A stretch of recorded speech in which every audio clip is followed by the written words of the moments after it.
Dear learners, Assalamu alaikum rahmatullah. Welcome to our new class, Pronoun and its classification. আজকে আমরা pronoun এবং এটার classification সম্পর্কে জানবো। এর আগে আমরা noun সম্পর্কে জেনেছি। যদি কেউ noun সম্পর্কে জানতে চাও, আমরা ডেসক্রিপশনে নাউনের লিংক, ক্লাসের লিংকটা দিয়ে দিচ্ছি। আপনারা সেখানে ক্লিক করে অবশ্যই পূর্বে ক্লাসটি জানতে পারবে। তো আজকে আমরা pronoun সম্পর্কে আলোচনা করব। A pronoun is a word used in place of a noun to avoid repetition and make sentences smoother. তাহলে এখানে বলা হচ্ছে একটি pronoun কোথায় বসে?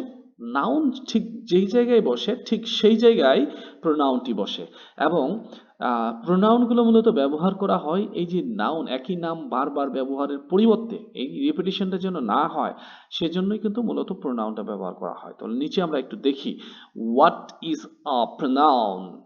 Instead of repeating a noun, মানে নাউনকে বারবার বলার পরিবর্তে we use a pronoun. Example দেখি আমরা প্রথমে এক্সাম্পল, সহজ এক্সাম্পল দেওয়া আছে। Rahim is a good boy, Rahim star is hard. তাহলে রহিম রহিম দুইবার রহিম হয়ে গিয়েছে।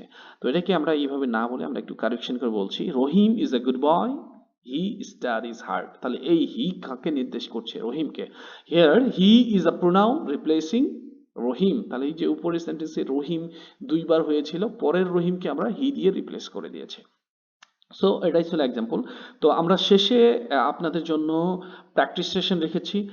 যারা পুরো ক্লাসটি মনোযোগ সহকারে শুনবে তাদেরকে অবশ্যই প্র্যাকটিস সেশন এক্সারসাইজটা করার অনুরোধ করছি। আর যারা এই বিষয়গুলো সম্পর্কে জানেন তাদেরকেও অনুরোধ করব আপনারা একটু যদি আনসারগুলো দেন তাহলে আমাদের অন্যান্য যে শিক্ষার্থীরা আছে তারা লাভবান হবে। তো আমরা এখানে একটা প্যাসেজ দিয়েছি, when a student begins their journey in learning they often face challenges that test their patience. Rohim, who is one of the most dedicated learners in his class, believes that he can overcome them by himself. তো এই পুরো সেন্টেন্সটা তোমরা pause করে একটু পড়ে নিও। আমরা ভিডিওটাকে শর্ট করার জন্য এখানে স্কিপ করছি, জাস্ট প্রোনাউনগুলো আইডেন্টিফিকেশন করে এটার ক্লাসিফিকেশন করব আমরা।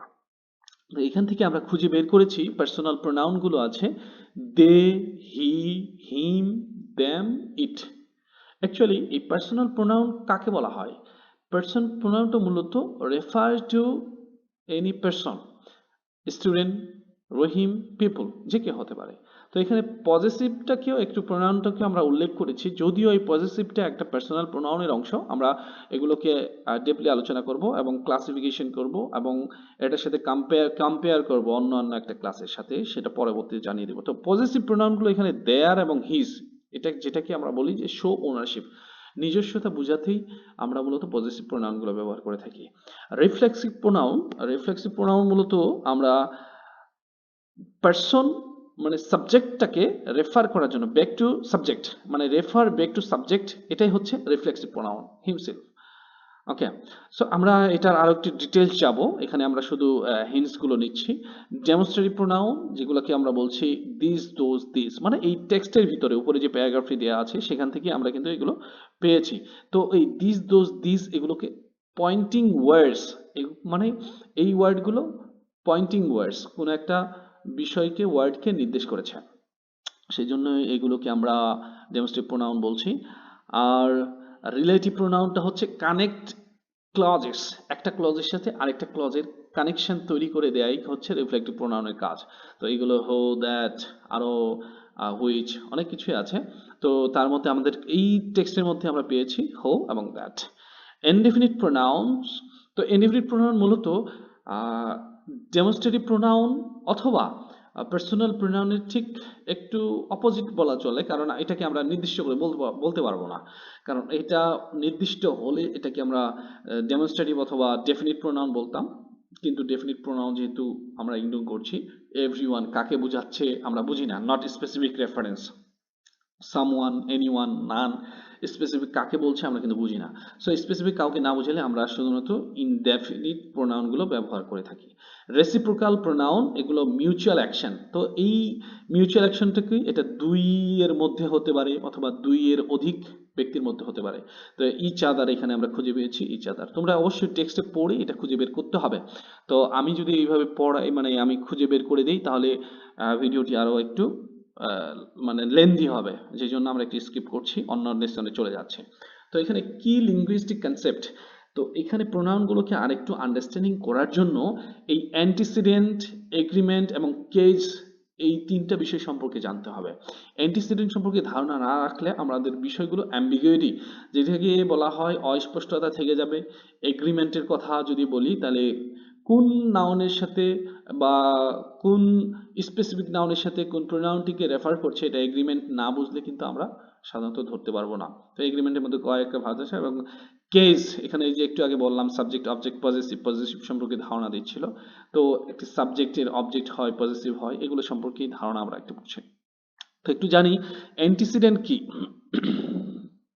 Antecedent, the noun a pronoun refers to, মানে যেই নাউনটাকে একটা প্রোনাউন রেফার করে সেটাই।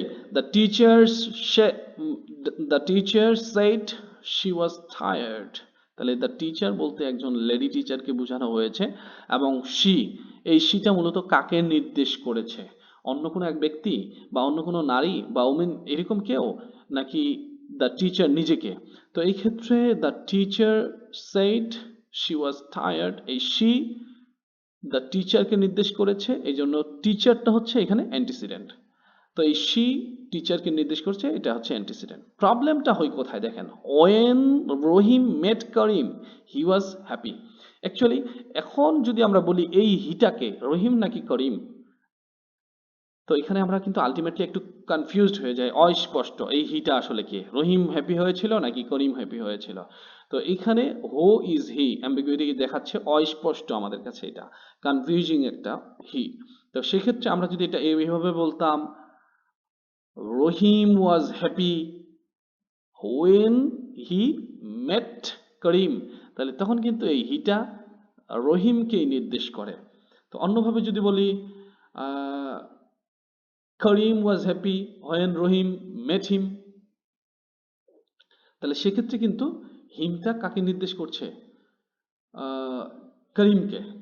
সো আমরা এখানে অবশ্যই বুঝতে পেরেছি যে আমরা যদি এখানে অ্যান্টিসিডেন্ট না ব্যবহার করি তাহলে এই হি আমাদের কি থাকবে, অস্পষ্ট থাকবে। এগ্রিমেন্টে যাই, pronoun must agree with their antecedents, একটু আগে বললাম এই অ্যান্টিসিডেন্টগুলোর সাথে এগ্রিমেন্ট করতেই হবে। দ্য বয় হিকে নির্দেশ, হি দ্য বয়কে নির্দেশ করে, দে দ্য বয়েজকে নির্দেশ করে। জেন্ডার, গার্ল অনুযায়ী গার্ল অনুযায়ী she the girl, it the dog. তবে ডগের ক্ষেত্রে বা অন্যান্য যে বিষয়গুলো বা এই ধরনের চাইল্ডের ক্ষেত্রে যদি আমরা সেটা হি অর শি জানতে পারি তাহলে আমরা হি শি অবশ্যই লিখবো। Person, I you he she they, এইগুলো first person, second person, third person. এবং কেজে যদি যাই আমরা তাহলে কিন্তু কেজে দেখবো pronouns change form depending on their grammatical role. তাহলে আমরা কেজে যদি দেখি এখানে তিনটি কেস দেখি, subject case, object case, positive case. তো এখানে সাবজেক্টে আই হি দে এগুলোর অবজেক্ট কেস আছে। আমরা নেক্সট পরের চ্যাপ্টারে আমরা পরের লেসন তো না, পরের চ্যাপ্টারেই দেখতেছি, একটু পরেই দেখতেছি আর কি, যেগুলো কিভাবে আসছে এবং পজিটিভ আছে। তো একটি সেন্টেন্সের মধ্যে এখানে তিনটা ডিফারেন্ট কেসেসকে আমরা রিপ্রেজেন্ট করেছি। যেমন she gave me her book, she এটা একটা সাবজেক্ট, মি এখানে অবজেক্ট, এবং হার এটা একটা পজিটিভ। সো এখানে একটা সেন্টেন্সের ভিতরে তিনটা দেওয়া হয়েছে। তো নেক্সট একটু ডিপলি আমরা একটু আলোচনা করি। যেমন পার্সোনাল প্রোনাউনকে একটু আগে বললাম স্ট্রাকচারাল ব্যাকবোন যদি বলি, these are the most complex because they reflect person, number, case and sometimes gender. তো এগুলো পার্সনগুলোকে দেখানো হয়েছে ফার্স্ট, সেকেন্ড, থার্ড। এবং আমরা একটু আগে বললাম সাবজেক্ট আই, যদিও এখানে plural we, subject you plural you, এগুলো আমরা আলোচনা করছি। এবং থার্ড পার্সনে হি শি ইট, এখানে প্লুরাল হচ্ছে দে। তো এইগুলোর অবজেক্ট কি, আয়ের জন্য অবজেক্ট মি, এর পজিটিভ হচ্ছে মাইন। তো আই থাকুক মি থাকুক, যদি পজিটিভ করতে বলে তাহলে মাইন হবে, এখানে মাইও হয়। তাহলে এই পজিটিভগুলোতে আমরা আবার খুঁজে বের করবো মাই। তো এই মাই শব্দটা আবার এখানে পজিটিভ অ্যাডজেক্টিভের সাথে একটা কম্পারিজন আছে, এই যে আমি একটু আগে বলেছিলাম, এগুলোকে আমরা কম্পারিজনের ডেপথ নলেজে যাই দেখবো। তবে এখানে প্রোনাউনটাকে একটু ডিপলি আলোচনা করা হয়েছে। ইনসাইড, এই যে আমরা ছকটা দেখলাম, এই ছকটাকে আমরা একটু দেখি। You is both singular and plural. ইউটাকে আমরা সিঙ্গুলার এবং প্লুরাল ভাবে রিপ্রেজেন্ট করতে পারি, যেটা কনটেক্সট ডিসাইডস মিনিং এর উপরে নির্ভর করবে আসলে এটা সিঙ্গুলার নাকি plural. They is now also used as singular gender neutral. তো যখন আমরা এই ক্ষেত্রে ব্যবহার হয়ে থাকে, একটা এক্সাম্পল দেওয়া আছে যে সামওয়ান লেফট দেয়ার ব্যাগ। এই সামওয়ান সিঙ্গুলার, বাট এখানকার দেয়ার যে ব্যবহার হয়েছে এটাকে আমরা প্লুরাল মনে করি, বাট সামওয়ান যেহেতু সিঙ্গুলার, দেয়ারটাই ওখানে সিঙ্গুলার জেন্ডার নিউট্রাল হিসেবে ব্যবহার করা হয়। Possessive pronoun, two forms. পজেসিভটার ডিটারমিনার আছে, প্রোনাউন আছে। এই যে একটু বললাম ডিটারমিনার, এগুলো মূলত পজেসিভ অ্যাডজেক্টিভ হিসেবে পরিচিত। তো আমরা এখানে কনফ্লিক্ট নিয়ে যাব না। মাই, ইয়োর, হিজ, এগুলোকে বিফোর নাউনের পূর্বে ব্যবহার করা হয় এই পজিটিভ ডিটারমিনারগুলো। যেমন দিস ইজ মাই বুক, মাই একটি এখানে ডিটারমিনার, তো এখানে এটাও একটা পজেসিভ প্রোনাউন। আবার এখানে নেক্সট যে প্রোনাউন মাইন, ইয়োর্স, হিজ, এই মাইন, ইয়োর্স, হিজ এইগুলো যেগুলো একাই অবজেক্ট হিসেবে ব্যবহার হতে পারে সেগুলো মূলত পজেসিভ প্রোনাউন, এবং যেগুলো অবজেক্ট হিসেবে ব্যবহার না হয়ে তার জন্য একটা নাউনের প্রয়োজন হয় সেগুলোকে ডিটারমিনার বা পজেসিভ অ্যাডজেক্টিভ বা পজেসিভ প্রোনাউন হিসেবে ব্যবহার করছি আমরা। তো নেক্সটে দেখছি আমরা 3 নম্বরে আছে রিফ্লেক্সিভ প্রোনাউন, যেটাকে এমফেসাইজিস ভার্সেস রিফ্লেকশনে ব্যবহার করা হয়। দুই ভাবে ব্যবহার করা হয় এটাকে। রিফ্লেক্সিভ, দ্যাট মিন্স অবজেক্ট সাবজেক্টকে নির্দেশ করবে, যেমন শি হার্ট হারসেলফ, সে নিজে নিজেকেই আঘাত করলো। আর এমফেটিক ইন্টেন্সিভ, এমফেটিকটি হচ্ছে ইন্টেন্সিভ, যেটাকে সাবজেক্টটার পাশাপাশি এমফেসাইজ করবে আর কি। যেই রিফ্লেক্সিভটা, মানে রিফ্লেক্সিভ বলতে এমফেটিকটা কোনো অবজেক্ট বা সাবজেক্টকেই রিফ্লেক্ট করে। So I did it myself, তো অ্যাডস এমফেসাইজেস, এটা কে করেছিল? আমি নিজে নিজেই করেছি, তো মাইসেলফের কথা বলা হয়েছে। ডেমনস্ট্রেটিভ প্রোনাউনকে আমরা this depends on distance and context. যদি নিয়ারে হয় তাহলে দিস, এবং প্লুরালে দিস। যদি দূরে হয় তাহলে সেটাকে আমরা সিঙ্গুলারে দ্যাট, এবং প্লুরালে দোস। এই চারটাই মূলত ডেমনস্ট্রেটিভ প্রোনাউন। এবং ইনসাইডে যদি একটু দেখি, they also show psychological distance, not just physical. এগুলোতে আমরা দেখতে পাই বিধায় আমরা দূরে না কাছে এটা বুঝতে পারি, কিন্তু সাইকোলজিক্যাল ডিস্টেন্সের কথা বলা হয়েছে। That idea is wrong, that idea, কোনো একটা আইডিয়ার কথা বলা হচ্ছে। তো এই ক্ষেত্রে আমার কনফিউজিং আছে যে দ্যাট শব্দটা আবার কোন দিকে, এটা অ্যাডজেক্টিভের সাথে একটু তুলনা করা হয়। আমরা এখানে কোনো কনফিউশন তৈরি করছে না, এখানে ডিরেক্ট বলছে দ্যাটটা এটা একটা distance in opinion. Okay, so next interrogative question, এক্ষেত্রে প্রোনাউন, ইন্টারোগেটিভ প্রোনাউন এগুলো মূলত কোশ্চেনের ক্ষেত্রে ব্যবহার করা হয়। Each has a specific function, প্রত্যেকটারই স্পেসিফিক ফাংশন আছে, এবং এগুলো সাধারণত সাবজেক্ট অবজেক্ট হিসেবে ব্যবহার হয়। যেমন এখানে নর্মালি হু সাবজেক্ট, হোমটা হচ্ছে object, which limited, choice, what general. তবে মনে রাখতে হবে এই ইন্টারোগেটিভ প্রোনাউনগুলোর পরে অবশ্যই মানে এগুলো দিয়েই মূলত সেন্টেন্স শুরু হবে, এবং এটার সেন্টেন্সের শেষে একটা কোয়েশ্চেন মার্ক থাকবে। তো যেটা দিয়েই সাধারণত কোয়েশ্চেন করা হয় এগুলোকে ইন্টারোগেটিভ প্রোনাউন বলা হয়। তবে এগুলো এর ক্ষেত্রেও কিছুটা ভিন্নতা আছে, আমরা পরবর্তী ক্লাসে কম্পারিজনে দেখবো ইনশাল্লাহ। হো কলড ইউ, তাহলে হো এখানে সাবজেক্ট নির্দেশ করছে। হুম ডিড ইউ কল, কাকে কল করেছিলে? তাহলে এখানকার সাবজেক্ট কিন্তু ইউ, আর হুমটা হচ্ছে অবজেক্ট। তো মডার্ন ইউজেসে whom is often replaced by who. হো মানে এই হুমটাকেই কিন্তু হু হিসেবে চালানো হয়। আর রিলেটিভ প্রোনাউনটা ক্লাস বিল্ডার্স, একটা একটু আগেই যেমন আমরা বলছিলাম যে কানেক্ট করে দেয় ক্লজের, অন্য একটা ক্লজের সাথে কানেক্ট করে দেয়। They connect clauses and act inside the clause. The boy who is playing, তাহলে হু কার সাথে কানেক্ট করে দিচ্ছে? দ্য বয়কে আরেকটা সেন্টেন্সের সাথে। আমরা নিচে এক্সাম্পলের সাথে ক্লিয়ার হব। হু সাবজেক্ট অফ দ্য ক্লজ, তাহলে এই যে is playing, who is playing, এই ক্লজের সাবজেক্ট হচ্ছে কিন্তু হু। তো এই দ্য বয় এরপরে কিন্তু আরো কিছু আছে। তো আমরা একটু নিচে দেখি, ডিফাইনিং যেটা বলছি আমরা, এসেনশিয়াল, নন ডিফাইনিং, এক্সট্রা ইনফরমেশন। এখানে দেখি my brother who lives in Dhaka, তাহলে হু লিভস ইন ঢাকা এটা একটা ক্লাস, এটার সাবজেক্ট হচ্ছে হু। আর my brother is a doctor, তাহলে my brother is a doctor এটা একটা সেন্টেন্স ছিল, এর সাথে কানেকশন হয়েছে হু লিভস ইন ঢাকা, ওটা একটা রিলেটিভ প্রোনাউন, কারণ এটা কি করেছে, অন্য একটা ক্লজের সাথে কানেক্ট তৈরি করে দিয়েছে। ওকে, সো নেক্সট আরেকটা আছে, ক্লাসটা আমাদের একটু দীর্ঘ হচ্ছে, এরপরেই আমরা একটা এক্সারসাইজে চলে যাব। ইনডেফিনিট প্রোনাউন অ্যাবস্ট্রাক্ট রেফারেন্স, এটা ইনডেফিনিট প্রোনাউনটা এটা নির্দিষ্ট করে বলা যায় না, একটু আগে আলোচনা করেছি, আমরা বুঝবই না যে আসলে কার কথা বলা হচ্ছে। They don't point to a specific noun, কোনো স্পেসিফিক নাউনকে করে না, টাইপ সিঙ্গুলার থাকে, প্লুরাল থাকে, বোথ থাকে। সামওয়ান, এভরিওয়ান, ইচ এগুলো সিঙ্গুলার, মেনি, ফিউ এগুলা প্লুরাল, বোথ, অল, সাম। আমরা আসলে কিন্তু কনফিউজড হয়ে যাই মেনি, ফিউ, এবং সবচেয়ে বেশি কনফিউজড হই অল, সাম। এই all depend on the sentence, এখানে অলটা মাঝে মাঝে সিঙ্গুলার হয়, যদিও আমরা all that glitters is not, এই যে একটু বলি, এটা প্রবাদের ক্ষেত্রে শুধু ভিন্ন আছে, অল একটা প্লুরাল, সাম প্লুরাল। এখানে এগ্রিমেন্ট ইস্যু আছে একটু। Everyone has their book, modern accepted, but আমরা সবাই কিন্তু ব্যবহার করি এভরিওয়ান হ্যাজ হিজ বুক অথবা এভরিওয়ান হ্যাজ হার বুক, এটাই আমরা বলি ট্রেডিশনালি। বাট এখানে কিন্তু ম্যানুয়ালি অ্যাকসেপ্টেড, একটু আগে যেমন উদাহরণ দিয়েছিলাম, তাহলে এভরিওয়ান দেয়ার এ বুক, এটা কি নির্দেশ করছে? ডিস্ট্রিবিউটিভ প্রোনাউন, এখানে যদি বলি ইন্ডিভিজুয়াল ফোকাস করে, ইচ, ইচ মানে ইচ, এভরি, এই শব্দগুলো সাধারণত distributive pronoun. Every single member, either one or two, neither, none of two, দুইয়ের মধ্যে কেউ না, ইদার থাকলে ওয়ান অফ টু, দুইজনের মধ্যে একজন, ইচ থাকলে এভরি সিঙ্গেল মেম্বারকে বলা হচ্ছে। তো এখানে একটা এক্সাম্পল দেখছি আমরা, each of the players is ready, verb is singular, তাহলে each of the players is, তাহলে ইচ এখানে আমরা সিঙ্গুলার হিসেবে পেয়েছি। রেসিপ্রোকাল প্রোনাউন, একটু আগে বললাম মিউচুয়াল অ্যাকশন, এটা দুইয়ের মধ্যে হতে পারে এবং দুইয়ের অধিক হতে পারে। যদি ইচ দুইয়ের মধ্যে হয় তাহলে ইচ আদার, এবং দুইয়ের অধিক হয় তাহলে ওয়ান অ্যানাদার।